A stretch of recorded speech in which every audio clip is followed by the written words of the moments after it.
up, everybody? As you guys know, we are going to be extending the morning show, but we are also going to be putting together some awesome vlogs that will be beneficial for you and your business in this vlogcast. We have a special guest. Well, actually, he's going to be the host of the most for the Tech Talk, not a TikTok, Tech Talk episode that you are wanting to be a part of. But you're going to have to wait because we got to start off like this.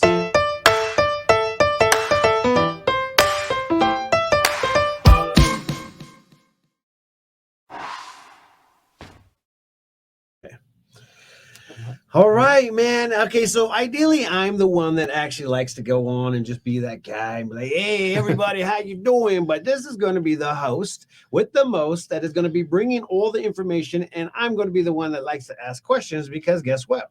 This is what it's all about. We are the unknown people that need to know what needs to happen in order for our computers and everything that we're using is safe for our business. So without further ado, tell everybody who you are and what makes you famous. Hi, everyone. I'm Niles Benghauser, CEO of TechStop here in Prescott, Arizona.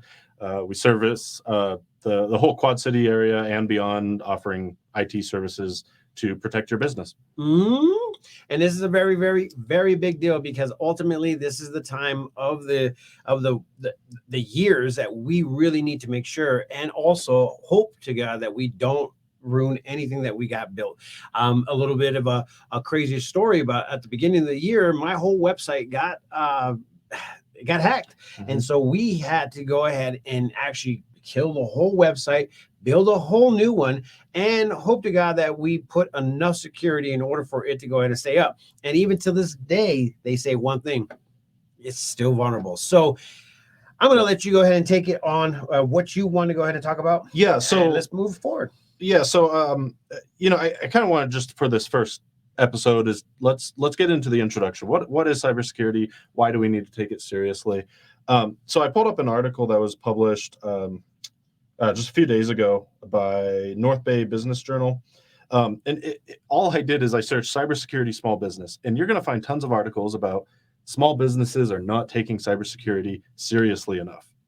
And unfortunately, that's what we're facing today. And so we're trying to help people get educated about why you need to take it seriously, some things you need to start doing today, and how you can protect your income ultimately. And it's a big deal, guys. And if you guys don't know, like I said, it cost me thousands of dollars in order for me to put my website back on. And it also made it so I lost a lot of followers in that time period. And it took like a week in order for it to get back to normal. And still to this day, I'm still vulnerable. And I think that's the part of the problem is the financial impact is always focused on.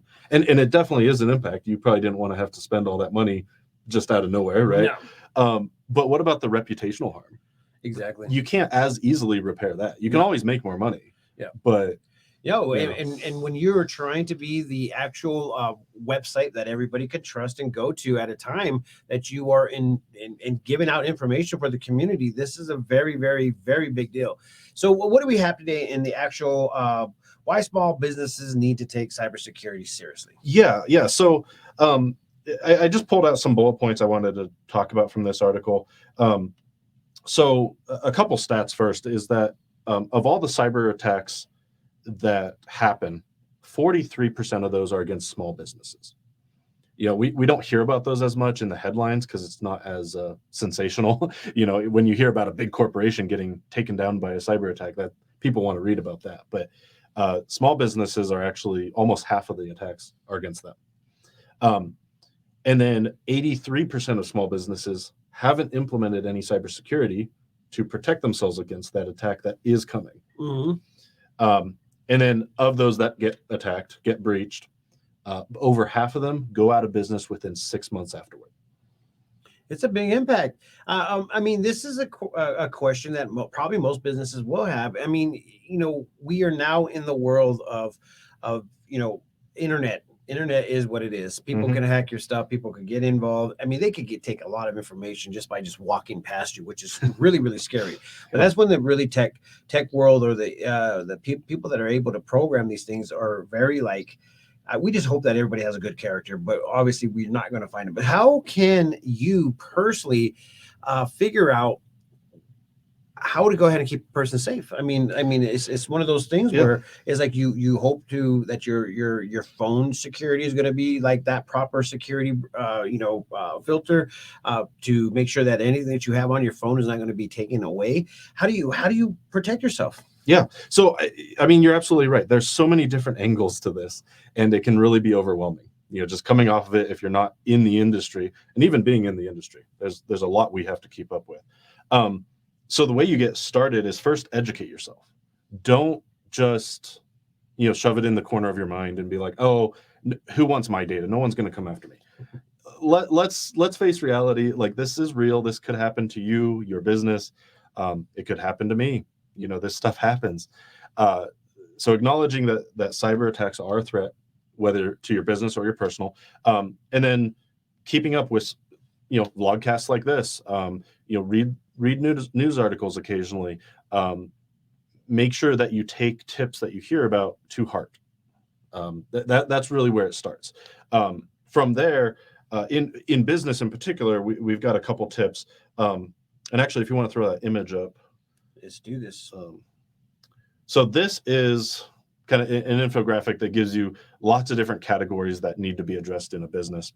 And the way that you accomplish this really is hiring a consultant. So whether you hire an internal IT team or an external consultant to help you with this, you need someone that has the professional knowledge of all this. Because if you just look at this and try and figure out how to do it yourself, you're going to get overwhelmed and probably quit halfway through. So It's true. Yeah, it's true. And not to toot our own horn too much, but that's what we do. It's because there is so much to deal with. You really need someone dedicated to that in your business. But there's right at the bottom, security awareness training. This is something you can start doing even on your own right away, is having some sort of formal training system for you and your employees, and making sure that cybersecurity is top of mind. You're staying educated, your employees are staying educated, and you're making it a part of your culture day to day. Cybersecurity isn't just one of these solutions. You can't just install your antivirus software and, oh, I have cybersecurity, I'm good. You can't just install a firewall and say you're good.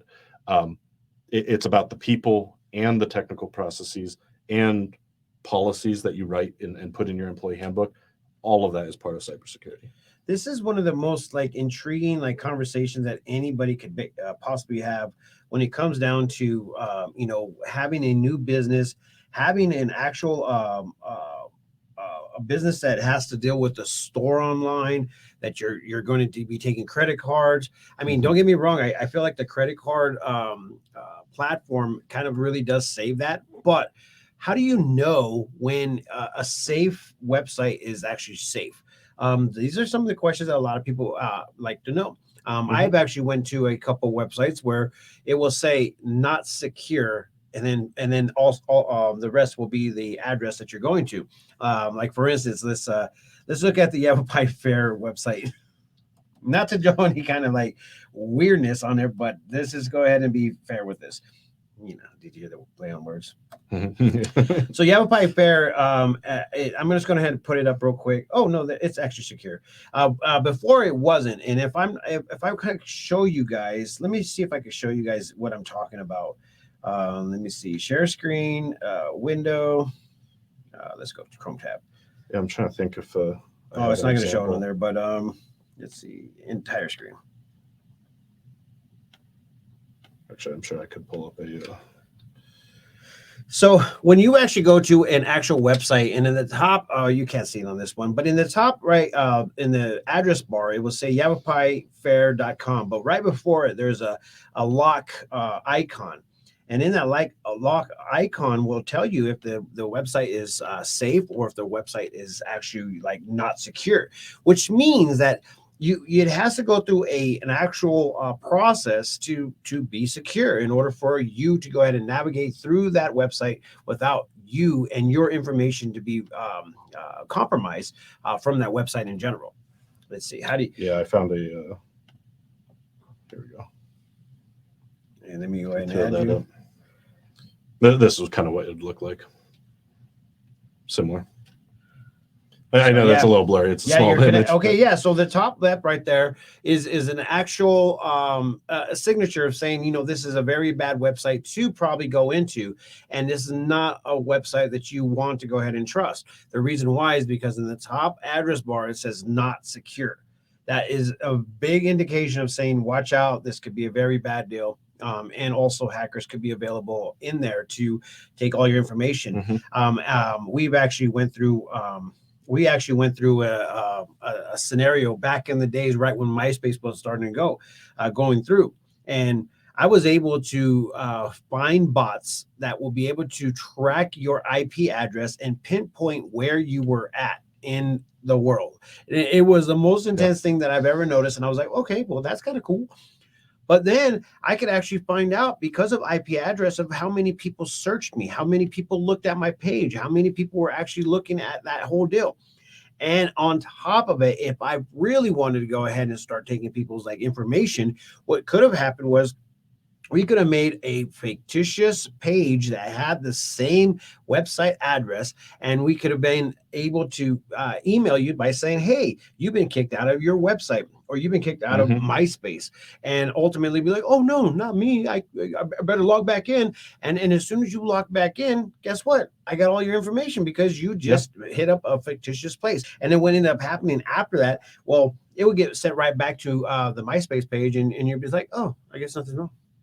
And it was easy peasy. That's exactly how it works. So this is a very, very crazy world that we live in. But, not everybody is, well, I guess everybody is vulnerable to it. But even people that don't have like a huge business or a huge, I guess, like for me, I depend on my website. And if you don't have a website, they are still hacking you through Instagram and Facebook. I don't know how many times I've gotten a message by saying, did you see who died? And I'm like, no, I don't care. Because technically, when have you ever emailed me to tell me when somebody died, and with a crazy, crazy web address? So, well, and so you think about the life cycle of cybercrime and how this works. So, okay, so you have a personal Facebook account that gets hacked because all you have is a username and password. The hacker figures out your password, they get in. Well, maybe you don't practice the best security habits, and so you use that password all over. And maybe that same password is your work email. So they do some digging, they find out what your work email is, and they find out you're using the same password. Now they're into your work email. And they start sending messages. Maybe they send a message to your boss, like, hey, I need to purchase some gift cards for the giveaway we're doing. And maybe you actually are doing a giveaway. So your boss is like, okay, here's some payment info. And now the hacker has that company payment info, and they're draining your account. like it could be that simple. It is very simple, and sometimes you just think it's your friend, or somebody that is in need. Because there was another one on Facebook that says, "Hey, I got locked out of my page, and you're the one that," because this is actually a real thing that Facebook does. If you get locked out, you can go ahead and depend on a friend to go ahead and say, "Hey, can you unlock my page because I need your verification?"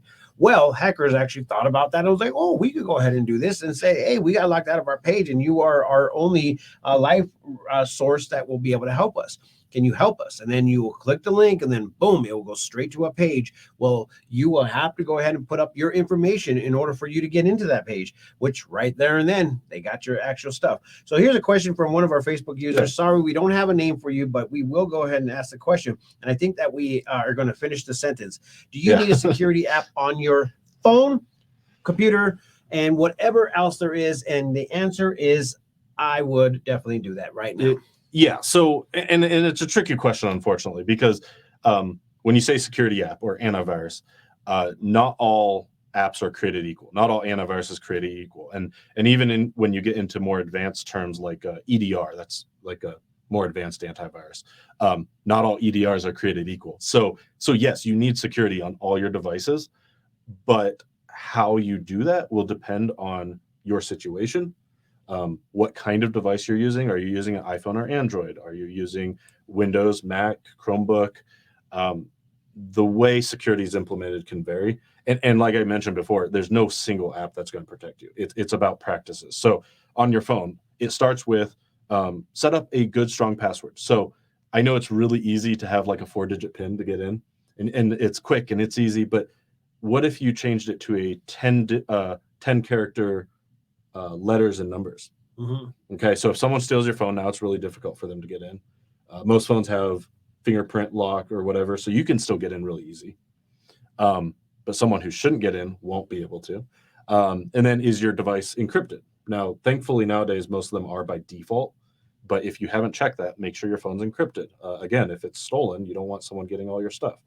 And then beyond that, are you installing applications only from trusted sources, or do you have a tendency to go download random games and things that maybe aren't so safe? Those security practices, you can install antivirus that will help with that. That's another layer, but that's not the end all be all. So this is one of the biggest conversations that everybody's going to have.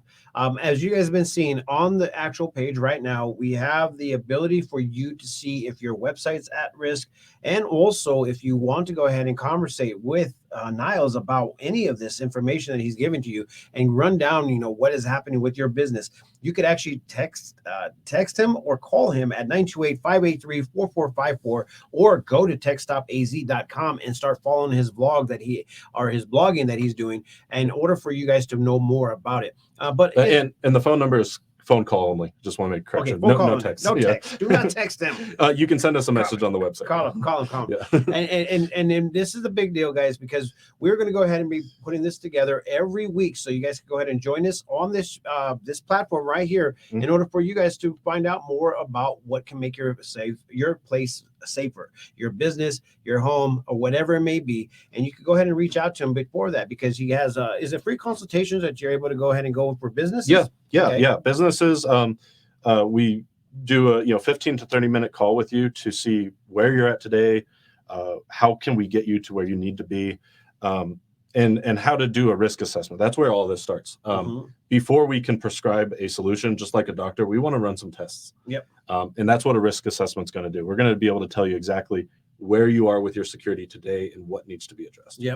And you know what, the best part about it is it's right here locally in Prescott, Arizona. And if you guys need to know more, you guys could go ahead and reach out to Niles at any point in time. But be prepared, because you guys are going to hear a lot of information, and you will find it here first on the Tech Talk. Not the TikTok, guys. Tuesday Tech Talk. Yeah, Tuesday Tech Talk. I love it. The 3 T's. We can't get away from it. And that's what we like to do here, is give out information that helps out our community and keeps our community safe. So if you guys have any questions, prepare them, or even ask them and just message, because right now we are live on your page as well on Tech Talk, and we're also live on a lot of the group out there. And if you guys catch this, just feel free to talk at any point in time, or reach out to Niles, and he'll be able to answer all those questions. I would love to get your questions. So. And as you guys can see right here, this is where you will go ahead and go to the website at risk.techstopaz.com.